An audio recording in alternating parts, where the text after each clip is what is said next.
Hello दोस्तों, कैसे हो? आई थिंक सब बढ़िया और पिटपाट हो गया। तो चलो आज सुनते हैं हिंदी कहानी। और बढ़िया लगे तो लाइक शेयर और सब्सक्राइब जरूर कर देना। तो चलो आओ सुन दो कहानी। एक बार की बात है। एक रेगिस्तान में कहीं से एक गुलाब का पौधा जन्म लिया और बढ़ने लगा। गुलाब के आस पास बहुत सारा नागफनी, कैक्टस और रेगिस्तानी पौधे भी थे। गुलाब हर रोज अपने खूबसूरत चेहरा और लाल रंग पर इठलाता और गर्व करता रहता था। गुलाब अपने सुंदर रूप के आगे नागफनी, कैक्टस का हर रोज मजाक और अपमान करता था। गुलाब कहता था कि देखो कैक्टस को भगवान ने कैसा रूप दिया है। उसके चेहरे पर कांटे ही कांटे हैं। मगर नागफनी, कैक्टस गुलाब की बातों का कभी भी विरोध नहीं करता था। वह चुपचाप गुलाब की कड़वी बातें सुन लेता था। गुलाब की इन कड़वी बातों के लिए आसपास के पौधे उसे समझाते थे कि ऐसी बातें मत करो। कैक्टस के लिए ऐसा कहना गलत है। मगर गुलाब किसी की बात का कोई असर नहीं होता था। वह अपने ही सुंदरता में मगन रहता था। ग्रीष्म ऋतु का आगमन होने पर भीषण गर्मी में रेगिस्तान का पूरा पानी सूख गया। पौधों और पक्षियों के लिए भी पानी नहीं बचा। इस बीच गुलाब का पौधा गर्मी के मौसम को बर्दाश्त नहीं कर पाया। उसकी कोमल और सुंदर पंखुड़ियां गर्मी के कारण सूखने और जलने लग गई। वह जल्द ही मुरझाने लगा। ग्रीष्म ऋतु का आगमन होने पर भीषण गर्मी में रेगिस्तान का पूरा पानी सूख गया। पौधों और पक्षियों के लिए भी पानी नहीं बचा। इस बीच गुलाब का पौधा गर्मी के मौसम को बर्दाश्त नहीं कर पाया। उसकी कोमल और सुंदर पंखुड़ियां गर्मी के कारण सूखने और जलने लग गई। वह जल्द ही मुरझाने लगा। नागफनी कैक्टस को देखते ही एक चिड़िया उड़ते हुए उसके पास आई। चिड़िया ने नागफनी कैक्टस के पौधे में अपनी चोंच मारी और मन भर पानी पीकर खुश हो गई।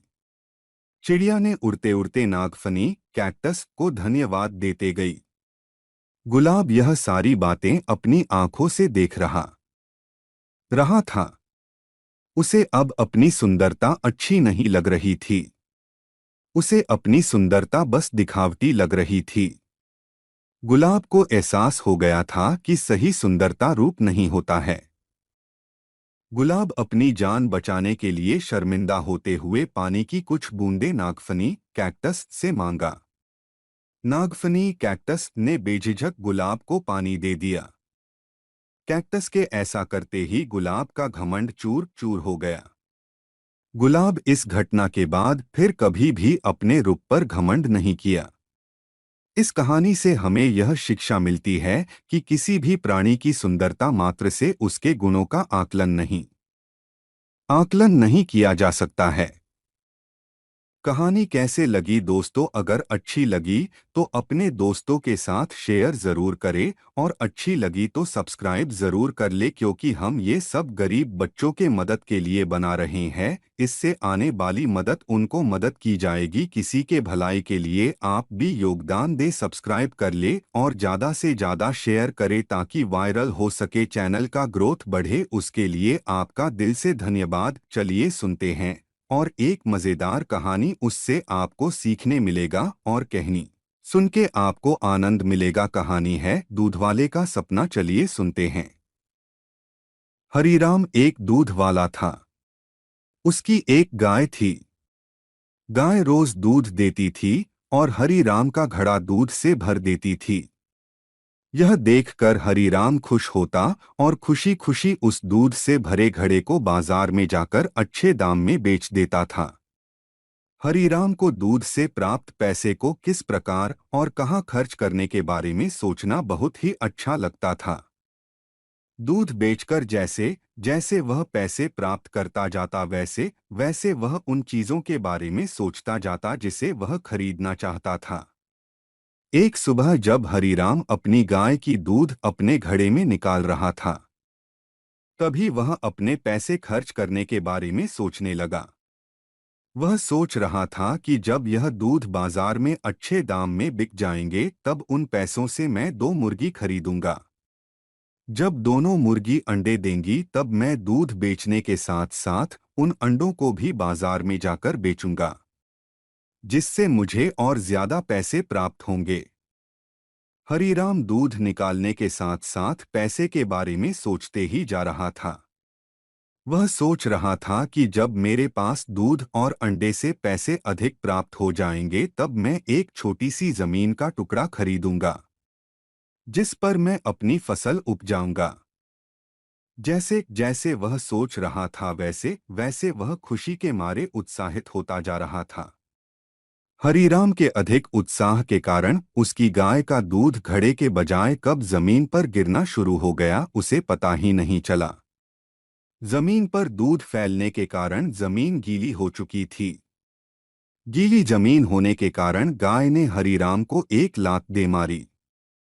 गाय के लात मारने के कारण हरीराम चौंक उठा। उसने देखा कि उसका सारा दूध जमीन पर फैलकर बर्बाद हो चुकी थी। दूध बर्बाद हो जाने के कारण हरीराम बहुत दुखी हुआ। हरीराम के सिर्फ सोचते रहने की आदत के कारण उस दिन वह दूध नहीं बेच सका। इस कहानी से हमें यह शिक्षा मिलती है कि हमें सिर्फ सपने ही नहीं बल्कि सपनों को पूरा करने के लिए उस पथ पर कर्म भी करनी चाहिए, तभी हमें सफलता प्राप्त होती है। कहानी कैसे लगी दोस्तों, चलिए सुनते हैं। और एक मज़ेदार कहानी सुन के अच्छा लगा कहानी तो दिल से सब्सक्राइब कर दे। और हम मेरे दोस्तों आप लोगों के सहयोग के लिए थैंक्स। आपका जीवन आनंदमयी हाँ हम इन्हीं कामना करते हैं। चलिए सुनते हैं मज़ेदार कहानी। मित्रमय होना सुनिए और सीखिए, आपको जिंदगी में काम देगी इस कहानी के सिक से। चलिए सुनते हैं। प्यारे दोस्तों, राजा एक बहुत ही प्यारा बच्चा था। उसके बहुत सारे दोस्त थे। वह अपनी प्यारी प्यारी बातों से सभी को तुरंत अपना दोस्त बना लेता था। वह अपने पास के खिलौनों चॉकलेट अपने दोस्तों के साथ मिल बांटकर बहुत सारा मस्ती करता था। सभी बच्चे राजा को बहुत पसंद करते थे, क्योंकि वह अपने दोस्तों से कभी भी झगड़ा नहीं करता था, उनका हर बात का ख्याल रखता था। राजा को भी उसके सभी दोस्त सदा खुश और मुस्कुराता हुआ देखना पसंद करते थे।